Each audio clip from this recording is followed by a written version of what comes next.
WhatsApp guys, कैसे हैं आप सब लोग। उम्मीद है ठीक होंगे। आज मैं आपको किसी भी ट्रिप में खुद की कार में जाने का खर्चा कितना आता है उसका एस्टिमेट बनाना सिखाऊंगा। कहीं भी जाने से पहले आप कॉपी पेन उठा लीजिए और उस पर नोट कीजिए जाना कहाँ है। फिर डेस्टिनेशन चूज करने के बाद आपके शहर से उसकी दूरी कितनी है ये नोट कीजिए। गूगल की हेल्प से आपको ये पता चल जाएगा।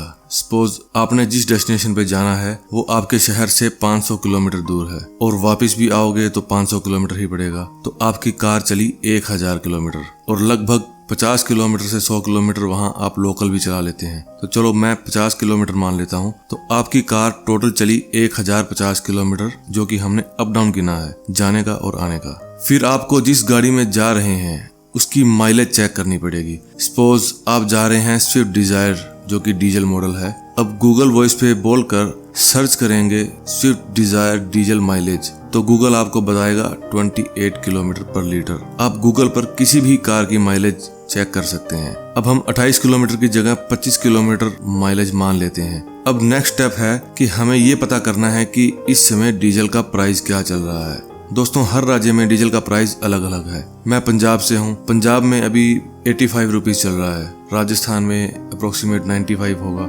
आपको एक और टिप देता हूँ कोस्ट कटिंग करने की। आप जहाँ पर भी जाना चाहते हैं वहाँ के रेट चेक कर लीजिए और रास्ते में भी जोन सी सिटीज आती हैं, मेन बड़ी सिटीज, वहाँ के आप रेट चेक कर लीजिए। अगर आपको लगे कहीं से कम रेट मिल रहा है तो आप वहाँ से डलवाइए। अब हम मान लेते हैं कि हमारी सिटी में डीजल का रेट 85 चल रहा है। इसको भी आप नोट कर लीजिए। अब करना क्या है, जो डीजल का रेट है उससे कार की माइलेज को डिवाइड कर देते हैं, यानी 85 डिवाइड बाय 25, 3 रुपए 40 पैसे अमाउंट निकल कर आती है। 3 रुपए 40 पैसे का डीजल हमारी कार 1 किलोमीटर में पिएगी, यानी 1 किलोमीटर का खर्चा 3 रुपए 40 पैसे लगेगा। अब हमारे आने जाने का जो डिस्टेंस है 1050 किलोमीटर जो हमने लगाया था, उसको 3 रुपए 40 पैसे से मल्टीप्लाई कर देते हैं तो अमाउंट निकल कर आती है 3570 रुपए। चलो हम इसको 3500 मान लेते हैं। 3500 रुपए में हमारा 1050 किलोमीटर आना जाना होगा, और वो भी नॉन स्टॉप। अगर आपने कार कहीं रोक रखी है या उसका एसी चलाकर बैठे हुए हैं या कार में ही कुछ खा पी रहे हैं और कार ऑन है, तो डीजल तो यूज हो ही रहा है, उसका आप 1-2 लीटर फालतू लगाएं।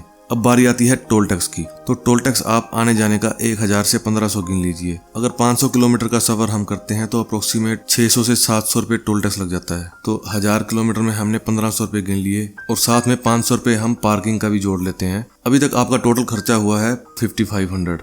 अब मान लीजिए आप अपने 4 दोस्तों के साथ घूमने जा रहे हैं, तो आपका खर्च 4 हिस्सों में डिवाइड हो जाएगा, जो कि 1375 रुपए पर पर्सन हिस्से में आएगा। और अब अगली टिप आपके लिए एक बोनस है, जिससे मैं आपको पूरा खर्चा ही बता दूंगा टूर का, जो लगभग सेम होगा। 500-700 रुपए ऊपर नीचे हो सकते हैं, लेकिन ज्यादा फर्क नहीं आएगा। कार के अलावा हमें चाहिए होटल, जो करीब 2000 से 2500 रुपए पर डे के हिसाब से हमें अच्छा होटल मिल जाता है, जिसमें से एक डबल बेड और एक सिंगल बेड या 2 डबल बेड मिल जाते हैं। अगर हम 4 रात भी कहीं रुक जाते हैं तो करीब 8000 से 10000 आपके होटल का रेंट बन जाता है। हो सकता है आप ऑफ सीजन में जा रहे हो तो ऑफ सीजन में आपको 1000 रुपए में भी रूम मिल जाएगा, लेकिन मैंने अभी 2500 रुपए खुला लगा लिया है, क्योंकि इतने में आसानी से रूम मिल जाता है और अच्छा रूम मिल जाता है। इसके अलावा 4 लोगों के खाने पीने का खर्चा जो 2000 रुपए एक दिन का आता है, वो भी अच्छा खाना खा के। तो यही 3 जरूरी एक्सपेंसेस होते हैं जो आपको करने ही पड़ते हैं, इनके बिना टूर संभव नहीं है। अब बात करते हैं टोटल एक्सपेंस कितना हुआ। 5500 तो हमने कार का लगाया था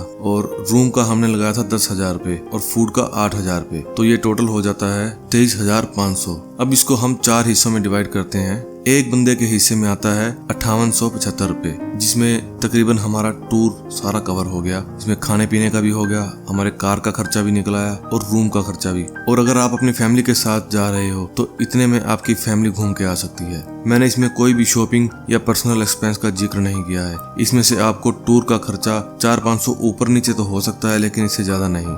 तो आशा करता हूँ आपको ये वीडियो पसंद आई होगी। अगर आपका कोई भी सवाल या सुझाव हो तो मुझे कमेंट करके जरूर बताना, और वीडियो को लाइक करके चैनल को सब्सक्राइब कर दीजिए और बेल आइकन दबा दीजिए, ताकि मैं आपके लिए कोई भी नई वीडियो लेके आऊँ तो आपको पता चल सके। वीडियो देखने के लिए धन्यवाद।